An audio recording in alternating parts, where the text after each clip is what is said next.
Diddy, a hip-hop royalty, a billionaire mogul, and a man who seems to have built an untouchable empire. But beneath the flashing lights and Grammy Awards, there's a side to Sean Diddy Combs that the public rarely sees. Diddy, or Puff Daddy as some might remember him, is a household name in music. From founding Bad Boy Records and launching the careers of legends like the notorious B.I.G., to dominating fashion with his Sean John brand, Diddy's influence is undeniable. He's lived the high life, amassing wealth, awards, and an empire that extends far beyond just music. But lately, his legacy is being questioned, not for his business moves, but for the dark and twisted accusations now surfacing. These allegations aren't just about shady deals or disputes. They suggest something much more disturbing. In the world of the rich and powerful, Diddy's name has always carried weight, but in recent years, his empire has been overshadowed by a series of lawsuits and horrifying claims. From alleged freak parties to allegations of trafficking and sexual misconduct, the world is now asking whether Diddy's simply a ruthless businessman or if there's something even more sinister at play. We've seen powerful men fall from grace before, Epstein and R. Kelly, but is Diddy cut from the same cloth? Are we witnessing the beginning of the end for one of hip-hop's most influential figures? Or is this another case of accusations not sticking to those at the top? Today, we're peeling back the curtain on Sean Combs, the mogul and the monster. What did Diddy really do? And how has he managed to hide in plain sight for so long? Diddy's rise to power was meteoric. From humble beginnings as an intern at Uptown Records, he quickly rose through the ranks, launching his own label, Bad Boy Records, in 1993. By the mid-90s, he had cemented himself as a music mogul, shaping the careers of rap icons like the notorious B.I.G. and revolutionizing hip-hop. But long before he was a household name, Diddy's first brush with infamy came in 1991. He was just 22 years old when he organized a celebrity basketball game at City College of New York. It was meant to be a charity event, but Diddy's lack of experience and reckless overpromotion led to a night of horror. The event, which was oversold by thousands of tickets, turned into chaos when crowds outside surged into the venue, trapping people in a deadly stampede. 9 people lost their lives that night, and many more were injured. While Diddy was never criminally charged, the lawsuits piled up.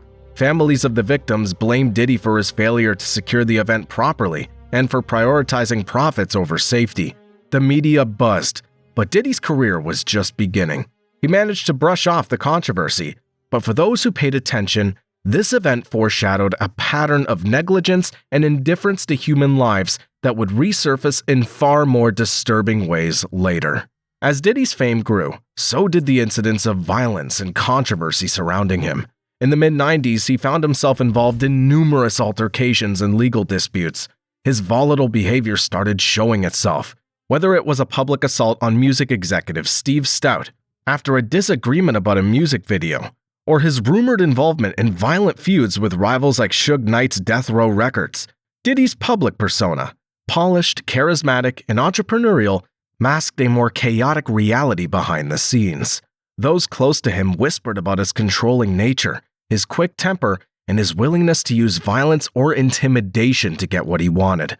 These early incidents, while never enough to derail his career, were the cracks in the foundation. For those paying close attention, the warning signs were there, and they were only getting louder. In the late 90s, Diddy's empire was at its peak. He was dating pop sensation Jennifer Lopez, and his protege, Shine, was on the rise. But in December 1999, everything came crashing down after a night of violence at Club New York in Manhattan. It was supposed to be a night of celebration, but it quickly turned deadly. During a heated argument between Diddy and another man, gunfire erupted in the crowded club. Multiple people were injured, including a woman who was shot in the face. As chaos unfolded, Diddy made his move. Not to help, but to escape. Witnesses reported seeing him flee the club with Lopez by his side, speeding through red lights in a black SUV. When police finally stopped the vehicle, they found 2 handguns inside. Things got worse when Diddy was accused of attempting to bribe his driver, offering him $50,000 to take the fall for the weapons. Despite the gravity of the charges, Diddy walked away from the incident virtually unscathed. But his protege, Shine, wasn't so lucky. Shine, a promising young rapper signed to Diddy's Bad Boy Records, was charged with attempted murder and possession of a weapon. While Diddy managed to secure an acquittal thanks to a team of high-profile lawyers, Shine was sentenced to 10 years in prison. For years, rumors swirled that Shine had been the fall guy, taking the blame for his mentor. Testimonies from key witnesses, including the woman who was shot that night, painted a damning picture. According to her, she clearly saw both Diddy and Shine pull out guns and start shooting. But despite her claims, Diddy's legal team poked enough holes in the prosecution's case to get him off the hook. In the years since his release, Shine's been open about the incident, hinting that he was set up to take the fall for his former boss.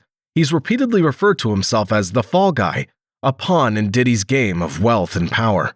Shine's silence may have bought Diddy his freedom, but it also marked the beginning of a pattern, one where Diddy's money and influence allowed him to avoid responsibility while others paid the price. By the late 90s and early 2000s, Diddy wasn't just a player in the music industry, he was the king. With his label Bad Boy Records producing chart-topping hits, Diddy solidified himself as a cultural icon. His debut album No Way Out went multi-platinum, earning him 2 Grammys, including Best Rap Album. Beyond music, he built an empire with ventures in fashion, most notably his Sean John clothing line, and even launched a high-end vodka brand. Forbes listed him as one of hip-hop's wealthiest moguls, and his face became synonymous with success, luxury, and influence. But behind the glitz and glamour, a much darker narrative began to emerge, one of manipulation, violence, and ruthless ambition. While Diddy's public persona was one of a smooth-talking businessman, the stories behind the scenes were far more sinister. In 1999, Diddy's volatile temper made headlines when he assaulted record executive Steve Stout. After a disagreement over a music video featuring religious imagery, Diddy stormed into Stout's office, smashing him over the head with a champagne bottle and hurling a chair at him. It was a brutal display of power, and though Diddy quickly settled the matter out of court, the incident raised serious questions about his temperament and how he handled disputes. And then, of course, there was the infamous East Coast-West Coast rivalry. Diddy's feud with Suge Knight and Death Row Records was one of the most heated conflicts in hip-hop history. The tension between the two camps was palpable, often spilling over into violence. While many viewed the rivalry as a public battle for dominance in the music industry, insiders whispered about Diddy's growing reputation for playing dirty and using intimidation tactics to get what he wanted. These incidents weren't just isolated moments of rage, they were part of a pattern. Behind his business empire, there were growing whispers in the industry that Diddy wasn't just ruthless, he was dangerous. For those who worked with him, crossing Sean Combs meant risking far more than just a business deal. As Diddy's empire grew, so did the rumors of what went on behind closed doors. One of the most disturbing aspects of his private life was the so-called freak-off parties. These weren't your typical music industry gatherings. According to multiple sources, including Diddy's former partner, Cassie Ventura, these parties were wild, drug-fueled, and at times, violent. Cassie's lawsuit alleges that Diddy would host these extravagant events, often inviting both men and women to engage in explicit, sometimes forced sexual acts. These freak-offs were designed to satisfy Diddy's twisted desires, with Cassie claiming she was forced to recruit participants and endure these humiliating encounters regularly. It wasn't just the drugs or the partying. It was the calculated abuse of power that made these parties far more sinister than anyone on the outside could have imagined. When we think of Jeffrey Epstein, we think of a man who used his wealth and connections to manipulate and traffic vulnerable people. Now, disturbing parallels are being drawn between Epstein's operations and the allegations against Diddy. Both men surrounded themselves with the powerful and elite, hiding their crimes in plain sight. Just as Epstein lured young women and children into his world of abuse, Diddy's accused of doing the same with sex workers and industry hopefuls. Cassie's lawsuit describes how Diddy allegedly orchestrated encounters between her and male sex workers, using his influence to control every aspect of their interactions. Like Epstein, Diddy's power protected him. He had handlers, assistants, and associates who enabled his behavior, all while shielding him from accountability. The comparison between the two men doesn't end with their trafficking schemes. Both created an environment where those who attended these events were trapped. unable to speak out without fearing retaliation. Diddy's wealth and influence, much like Epstein's, allowed him to operate in a shadowy, unchecked world, one where the line between entertainment and exploitation was horrifyingly blurred. In recent years, the floodgates have opened. Multiple lawsuits have been filed against Diddy, accusing him of sexual misconduct, trafficking, and abuse. Cassie's lawsuit, filed in 2023, was just the beginning. Her harrowing accounts of being controlled, manipulated, and forced into violent sexual acts set the stage for others to come forward. One by one, victims have emerged, sharing their stories of how Diddy allegedly used his power to trap them in abusive situations. The accusations are chilling.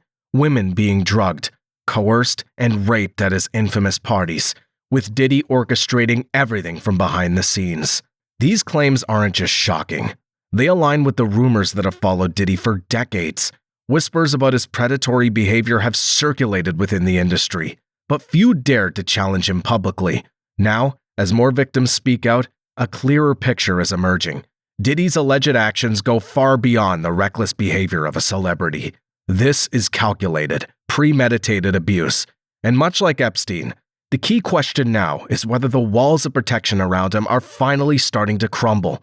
With multiple lawsuits pending, including one that directly accuses him of trafficking, the world is left wondering, how deep does Diddy's depravity truly go? In March 2024, the walls around Diddy's carefully crafted empire began to crack.